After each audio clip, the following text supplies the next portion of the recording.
오늘 우리에게 주신 말씀은 구약성경 신명기 8장 1절부터 10절까지 말씀입니다. 오늘 말씀도 이제 신명기의 어떤 본질적인 그 정신과 권면을 담고 있습니다. 40년 동안 그 광야의 길을 걷게 하신 하나님의 이유가 무엇일까? 하나님의 목적이 무엇일까? 하나님은 능력이 없어서 지금 헤매고 계신 것일까? 내비게이션의 그 인도함이 끊긴 것일까? 왜 우리를 40년 동안이나 광야에서 빙빙빙빙 맴돌게 하셨을까? 애굽에서 나왔으면 바로 갈 길을 알았다면, 목적지가 가나안 땅이라면 바로 들어가면 될 텐데 왜 굳이 40년 동안이라는 짧지 않은 기간 동안 우리를 이 광야에서 아무것도 없는 곳, 볼 것도 없고 뭐 먹을 것도 단순하고 사실 사람이 생존할 수 없는 광야죠. 그런데 그런 곳에 왜 40년 동안이나 이렇게 맴돌게 하는 것일까? 이 비효율적이고 비효과적인 이러한 방법, 이러한 계획, 이러한 여정은 도대체 이유가 뭘까? 이런 의문을 가질만 하지 않나요? 왜 이럴까? 하나님 길을 잃었나? 그런데 그 이유를, 그 목적을 오늘 본문이 이야기하고 있습니다. 우리도 때때로 왜 이렇게 이게 하나님이 능력이 있으신데 왜 이러실까? 이렇게 답답하게, 하나님이 관심이 없나? 아니면 잘 모르시나? 아니면 뭐 왜 그러지? 그런 좀 하나님의 그 이유와 목적에 대해서 의심하게 될 때가 있죠. 그런데 오늘 말씀을 통하여서 하나님의 뜻이 있다. 하나님의 계획이 있다. 하나님은 선하시다. 우리를 향한 사랑의 계획이 있다는 사실을 늘 깨닫는 성도가 되기를 바랍니다.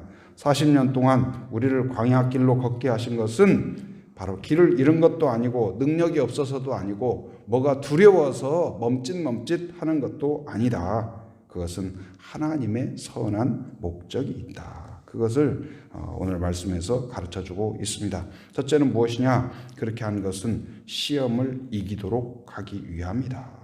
시험, 또 너희를 테스트하기 위함이다.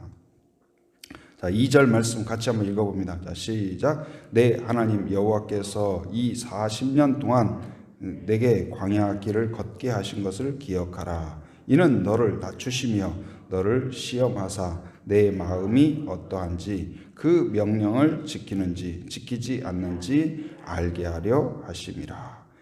그래서 기억하라. 무엇을요? 40년 동안 하나님께서 광야 길을 걷게 하신 것. 이 광야라는 것은 아무것도 없어요. 그러니까 물이 없다 보니까, 물이 없으니까 나무도 없고 이런 목초지가 없어요.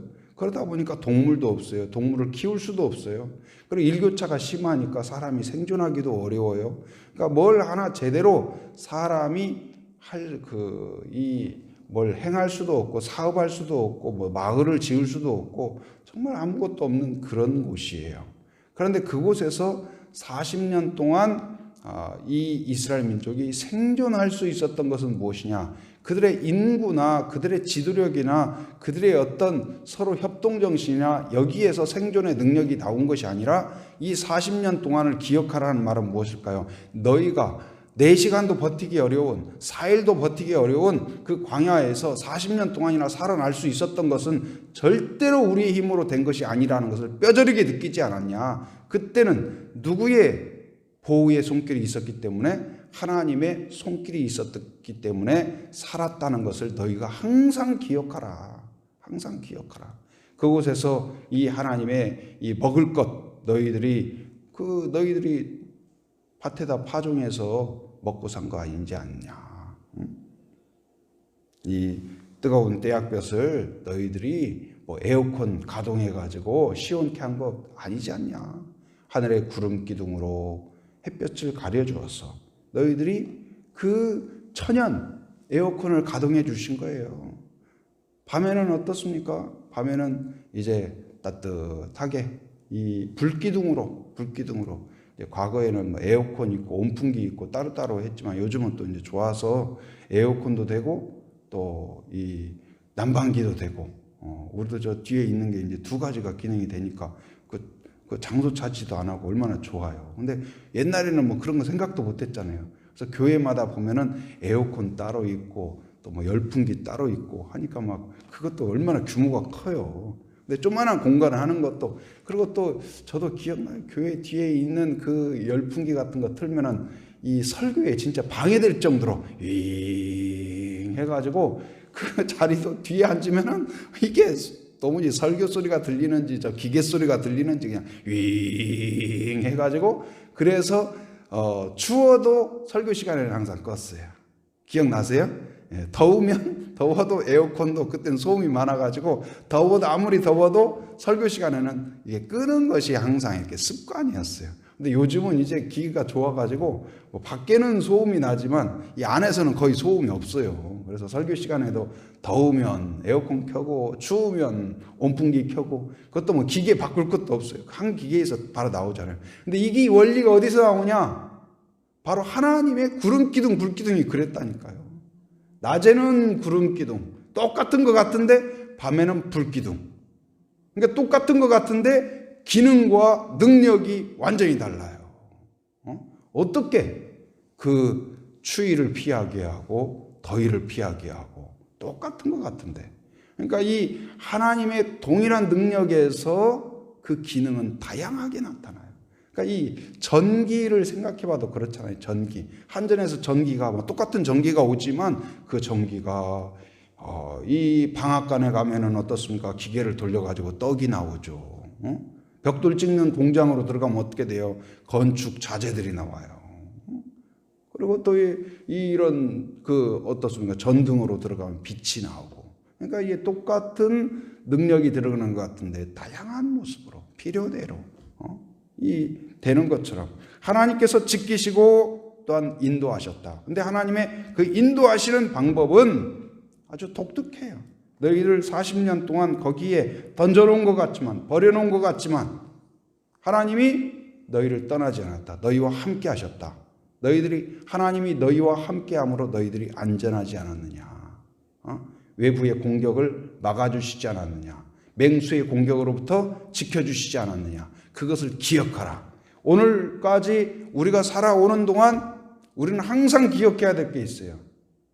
나 혼자 걸어온 것 같고, 내가 인생을 이겨온 것 같고, 내가 고난의 길에서 혼자 눈물 흘린 것 같고, 내가 혼자서 어떤 위기를 극복한 것 같은 착각에 있을 때에 항상 기억하라. 하나님이 너희를 이끌어 오셨다는 것, 보호해 오셨다는 것을 기억하라. 여러분, 하나님을 기억하는 것이 믿음입니다. 거기에서 믿음이 또다시 앞으로 나아갈 수 있는 동력이 거기서 나와요.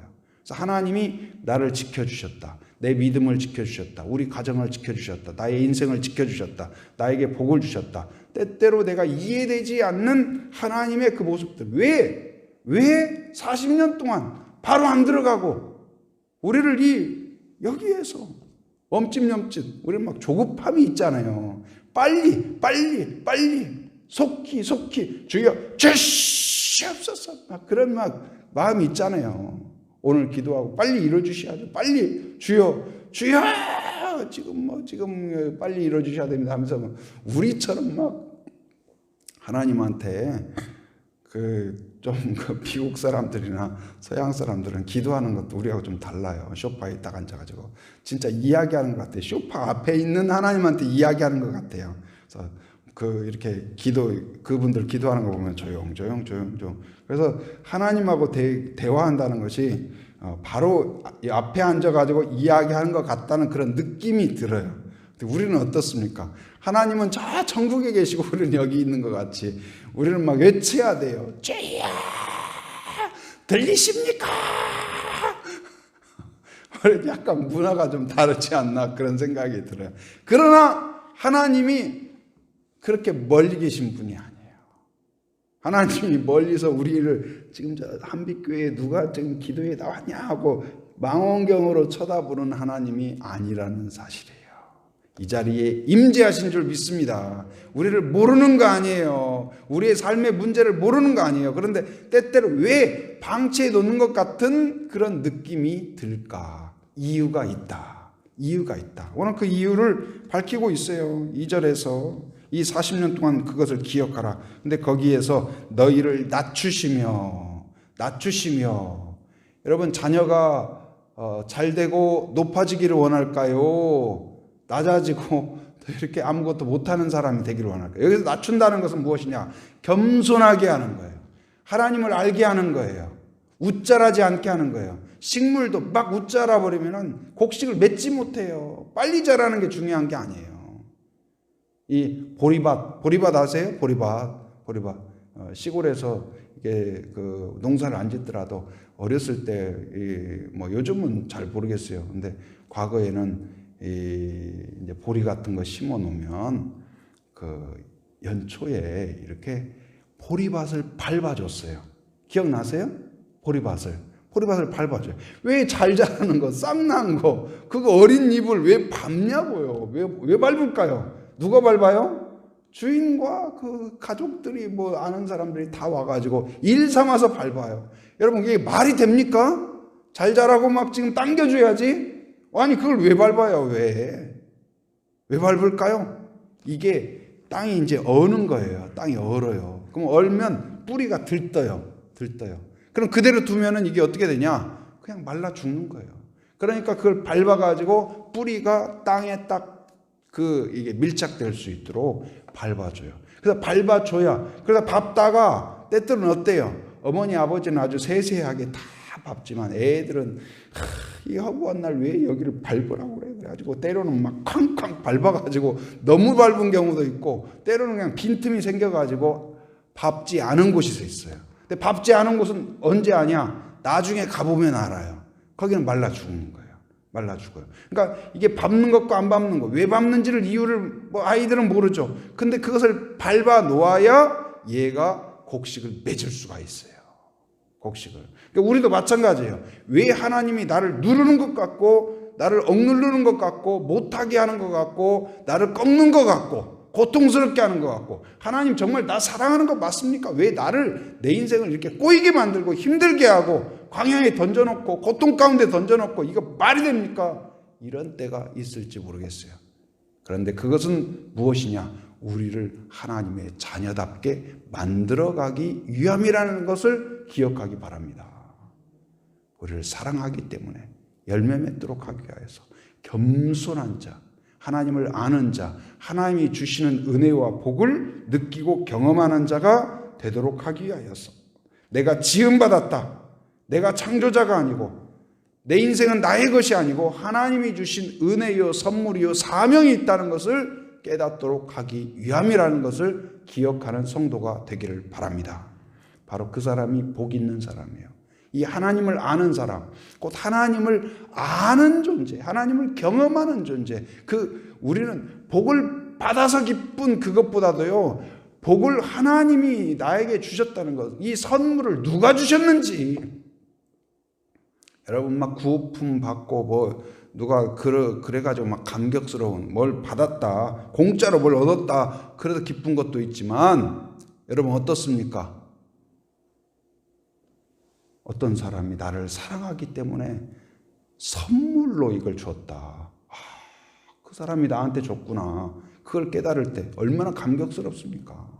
근데 바로 나의 인생이 그냥 누구에게나 나눠주는 하나의 그런 것이 아니라 100개 중에 하나 그냥 선물 툭 준 것이 아니라 나를 위하여서 나에게 특별히 계획하고 생각하고 축복해서 사랑을 듬뿍 담아서 주어진 나의 인생이라는 사실을 깨달을 때 그 감동과 감격은 이루 말할 수 없어요. 그렇지 않습니까? 그래서 하나님을 아는 것, 하나님을 알도록 하기 위함이라는 사실을 여러분 우리가 그러니까 많은 분들이 예수님을 믿게 될 때 아무 문제가 없을 때 믿는 사람이 많을까요? 어떤 인생의 깊은 계곡에 있을 때 예수님을 찾고 신앙을 이렇게 시작한 사람이 많을까요? 어려움이 있을 때 이 신앙을 시작한 사람이 거의 대부분이에요. 만약에 그것이 없었다면, 그 계곡이 없었다면, 광야가 없었다면 하나님을 모르고 지나갔을. 그래서 때때로 그 광야가 나에게는 정말 복이 시작되는 장소였구나. 나는 두려웠고 원망했고 불평했고 나 혼자 던져진 것 같아서 혼자 울었고 그런 것 같았는데 그때가 바로 하나님의 특별한 사랑의 추억의 장소였구나. 그걸 깨닫게 되는 거예요. 여러분 그것을 기억하기 바랍니다. 여러분 오늘 또 얼마나 풍요로워요. 얼마나 풍요로워요. 근데 이 풍요로움도 이 풍요로움 가운데 살고 우리나라가 전 세계 다녀보면은요, 외국 갔다가 단기 선교 갔다가 한국 들어오면 인천공항 내리면 이야 어마어마해요. 그런데 우리도 저도 뭐 이렇게 보면은 지금 몇십 년 지났잖아요. 저 어렸을 때하고 지금 생각해 보면 우리나라가 얼마나 풍요로워졌어요. 그런데 그때를 기억하지 못하면 오늘 풍요로움을 감사를 몰라요. 그러니까 그 광야를 기억하지 않으면 약속의 땅의 은혜와 기쁨과 감격을 정말 기뻐할 수가 없어요. 여러분 그것을 기억해야 돼요. 그 광야를 기억하는 성도가 되길 바랍니다. 그래서 거기에서 너를 낮추시고 겸손하게 하고 또한 이 하나님을 기억하도록 하고 하나님의 은혜가 사랑이 얼마나 큰가를 알게 할 뿐만 아니라 너를 시험하사 그랬어요. 하나님이 우리를 시험한다고? 시험 들지 말라며. 마귀가 시험하는 거 아닌가? 그런 생각하잖아요. 근데 여기서 시험한다는 것은 마귀가 시험하는 거하고는 질이 달라요. 그러니까 마귀의 시험은 무엇이냐? 이제 영어로 말하면 이제 템프테이션인데 그건 유혹한다는 말이에요. 유혹해요. 마귀는 시험을 하는데 그건 뭐냐? 한 가지도 좋은 의도가 없어요. 우리를 속여요. 그래가지고 우리를 이간질하고 거짓말하고 사기치고 마귀는 거짓말의 그 아주 달인이에요. 거짓의 앞잡이에요. 그러나 하나님은 시험하는데 그 시험은 뭐냐? 영어로 말하면 테스트예요. 테스트. 지금 우리 뭡니까? 이 백신 개발 연습 많이 하고 있잖아요. 백신 개발 어떤 사람이 딱 했어요. 그 의료진이 했어요. 연구진이 했어요. 그럼 바로 사람에게 투약을 할까요? 그런가요? 우리 잘 모르지만 그렇게 안 해요. 뭐 1상, 2상, 3상 하고 뭐 그걸 다 조사해가지고. 그래서 개발하는 그것도 있지만은 그것이 안정적이라는 것을 테스트가 끝나기 전까지는 사용을 못 하는 거예요. 그거 절차가 필요해요. 그래서 우리를 뭐냐? 정말 이제는 내놔도 된다 싶을 정도로. 이 테스트라는 건 뭐예요? 학생들이 중간고사, 기말고사 좋아하는 사람이 누가 있어요? 시험 누가 좋아해요? 그런데 그것을 통과해야 다음 중학교로 가고 고등학교로 가고 대학으로 가고 취업을 하고 그러는 거예요. 이 시험이 있어야 되는 거예요. 시험이 긴장되고 두렵죠. 그런데 이것을 통과하면 다음 단계가 열리는 거예요. 믿음도 마찬가지입니다. 신앙의 길도 마찬가지예요. 우리를 연단하고 막 긴장되고 그러죠. 그런데 그 과정을 바로 그래서 이 노 크로스 노 크라운. 그러니까 십자가가 없으면 영광이 없다. 그 광야가 없으면 가나안이 없는 거예요. 그래서 그 고난이 변장된 축복이다. 그러니까 광야가 나를 죽이는 것 같았는데 그때에 오히려 나의 믿음이 자란 줄 믿습니다. 그때가 오히려 풍성한 때예요. 아무것도 없으니까 하나님밖에는 바라볼 수가 없는 거. 그래서 때때론 내가 아무것도 없는 것 같은 어떤 연약함다고 생각되는 그때가 나를 강하게 만드는 하나님의 손길이 있는 그때가 되는 경우가 많아요. 여러분 어쩌면 지금 이 코로나 상황 가운데서 답답하고 연약하고 제약되어 있고 그러나 이때가 오히려 우리에게 주셨던 그 평소에 많은 은혜들을 다시 되새기고 기뻐하고 그리고 더 이 광야길 같은 이것을 잘 믿음으로 통과하면 믿음의 테스트 기간이 돼요. 이때가 오히려 지금 하나님이 지켜보는 거예요. 어떻게 믿음으로 사는가, 믿음으로 승리하는가, 바로 믿음을 사용하는가, 그것을 지금 지켜보고 계신 거예요. 여러분 믿음으로 통과하는 여러분이 되기를 바랍니다. 승리하는 여러분이 되기를 바랍니다. 그러면 이 테스트를 통과하면 놀라운 새로운 영적인 단계로 진입하는 거예요. 바로 놀라운 학년이 올라가는 것처럼 학교가 바뀌는 것처럼 새로운 하나님의 그런 인도하심의 길이 열리게 될 줄 믿습니다.